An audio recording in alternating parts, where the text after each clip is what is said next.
What if you're a student who, for whatever reasons, isn't able to get that kind of information from, say, parents?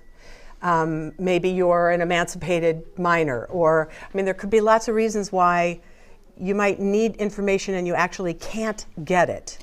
There are lots of situations that occur. So, and for those types of very individual situations, the best thing to do is to actually contact the institution that you're planning on attending. Okay. But broad-based, for students that are truly, they're either an orphan or a ward of the court, there are actually processes to follow in the application process for individuals that fall into that particular situation.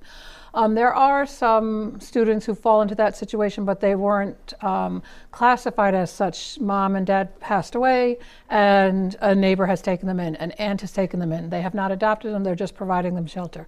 Those types of situations are all very individualistic, and it really does depend on your own personal situation. So the best thing to do is to go into your school and work with that office.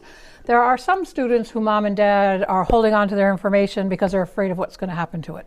And so it's not that they really don't want to help Johnny Jr. Right. They're just nervous about their personal information. So again, in that situation, I would recommend going to the financial aid office. Look at their setup. There are lots of requirements and restrictions put on institutions on how to handle this information.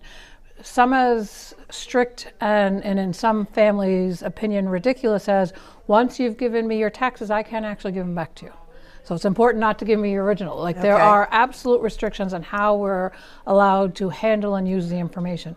But I think the best way to do that is to actually go to the financial aid office. I had that same experience with my parents. They're immigrants. They didn't trust banks. I can just tell you the stories about what went on there. I'm sure a lot of not trusting our students can relate. Right. So, you know, so immigrant families are very often families that are not trusting where their information is going. Just based on personal experience, they're in a country that's new to them. What does this mean? Why do you want this information?